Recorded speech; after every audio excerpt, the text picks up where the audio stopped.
जा उमर तू मिल ईद सा असीं सूए वरती सूमरा वेई वीचारन विसरी ख़ुशी ऐं ख़रीद सिकण कया शहीद मारूं हिन मलीर जा। रियासत मदीना जे दावेदार इमरान ख़ान जी वफ़ाक़ी हुकूमत पारां कयल महांगाईअ मुल्क जे अवाम खां ईद जूं ख़ुशियूं ऐं ख़रीदारियूं खसे वरितियूं आहिनि। वफ़ाक़ी तोड़े सूबाई हुकूमतुनि जे गैर संजीदा पॉलिसियुनि ऐं प्राइस कंट्रोल इदारनि जे गैर फ़ाल हुअण ऐं मुल्क में माफ़िया राज हुजण करे अवाम उन्नास जी क़ुवत ख़रीदारी सख़्त मुतासिर थी रही आहे, जंहिं सबबि हेठें दर्जे जा शहरी ऐं विचें दर्जे जा वापारी सख़्त मुतासिर थी रहिया आहिनि। ईद में वञी कुझु ॾींहं बचिया आहिनि पर मार्केटुनि में ख़रीदारी न हुजण जे बराबरि आहे। उन हवाले सां ॻढ़ी हसन जे रहवासियुनि ऐं दुकानदारनि जेकब न्यूज़ सां ॻाल्हाईंदे चयो त महांगाई जो जेको तूफ़ान आयल आहे इन सबबि हिकु आम माण्हू जी जेका क़ुवत ख़रीद आहे उहा मुतासिर थिए थी ऐं महांगाई सबबि जेकॾहिं हू 100 में हिकु अॻे 2 शयूं ख़रीद कंदो हो त उहो 100 में हिकु शइ ख़रीद करे सघे थो।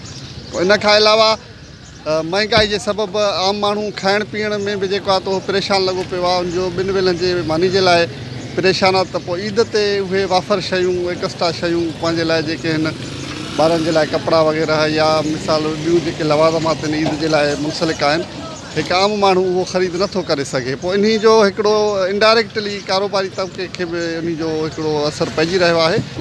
महांगाई यार शइ हाणे वरी बि चवनि था लॉकडाउन आहे पहिरीं ते शुरू थींदो।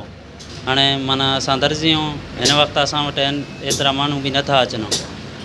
हर शइ महांगाई आहे, हिन जे करे बिजली ई नथी हले। ईअं में बसि घंटो 2 हले वरी वञे थो, वरी राति जो अचे थो। ऐं असां ग़रीब माण्हू काॾे वञूं। महंगाई तमामु वधी वियो आहे। वफ़ाक़ी हुकूमत महंगाई वधाए छॾियो आहे। वरी कोरोना खां बाद ग़रीबनि जा घर ड्राए विया। हाणे ईद महांगाई में ग़रीब कीअं ईद करनि, न कपिड़ा वठी सघनि था, न को लटो आहे, न को ॿियो को सामान आहे। हाणे ग़रीब काॾे वञे। हाणे वफ़ाक़ी हुकूमत खे असांजी गुज़ारिश आहे आवाम सां महंगाई घटि करे। हाणे हिन महांगाई में रमज़ान आहे, रमज़ान में तव्हां ॾिसो हर शइ महांगो थी वियो आहे। ग़रीब माण्हू काॾे। असांजो जेको कारोबार आहे उहो डिम लॻो पियो आहे। आवाम महांगाई मां जेको आहे उनजो चेल चिब थी वियो ऐं जेको अॻे घणो ख़रीदारी करे पियो उहे पंहिंजो खाइण पीअण जे लाइ बि परेशान आहे। पोइ असां वटि छा चए, असां सॼो ॾींहुं वेठा आहियूं, अलाह खे यादि कयूं। ॿियो वरी किरोना बि आहे, आवाम खे पैकेज को बि न मिलियो।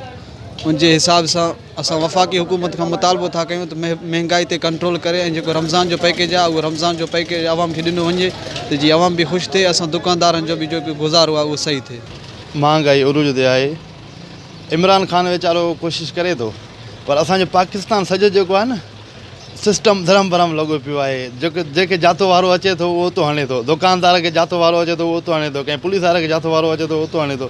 माना की सिस्टम सिर्फ़ु ख़राबु लॻो पियो आहे। असां इमरान ख़ान खे इल्तिजा कंदासीं, गुज़ारिश कंदासीं त सॼे निज़ाम ते कंट्रोल करण जी कोशिशि करे। महांगाई ॾिसो था उरूज ते चढ़ी वई आहे। रमज़ान शरीफ़ आहे, ॾिसो था रमज़ान शरीफ़ में रोज़ो खोलियूं था, रोज़े में बि तकलीफ़ आहे सौदे वठण जी, हर शइ जी। ॾिसो चिकड़ी शइ खे पुॼूं। ग़रीब माण्हू कपिड़नि जे लाइ परेशान, जॻह कपिड़ा वठी 600 रुपया सिलाई आहे, काॾों को माण्हू ग़रीब पुॼे। असां इहा अपील कयूं था महिरबानी करे इन शइ जे मथां तव्हां तवजा ॾियो। इन ग़रीबत खे कुझु न कुझु अॻिते कयो। असां ग़रीब माण्हू छा वठी छा वठूं।